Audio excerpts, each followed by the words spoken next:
ကိုပိုင်ဝင်ငွေနဲ့ကိုရက်တည်နိုင်အောင်ကြိုးစားပါကိုဝင်ငွေအတွက်ကိုလုပ်နေတဲ့အလုပ်ကဘာလို့ပဲဖြစ်နေပါစေရှက်စရာမလိုပါဘူး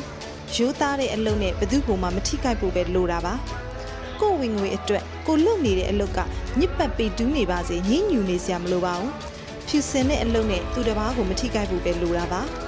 ကိုရဲ့ဝင်ငွေနည်းသည်ဖြစ်စေများသည်ဖြစ်စေကိုမှဝင်ငွေရှိတဲ့အခါကိုကိုပိုပြီးယုံကြည်မှုရှိလာစေပါတယ်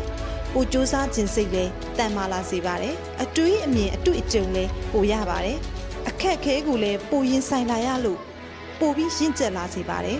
အသုံးဆောင်အစားအသောက်တွေကိုဈေးပေါ်ပေါ်ဈေးကြီးကြီးကိုငွေနဲ့ကိုသုံးရရင်ပိုလွတ်လပ်တယ်လို့ခံစားရတယ်လေ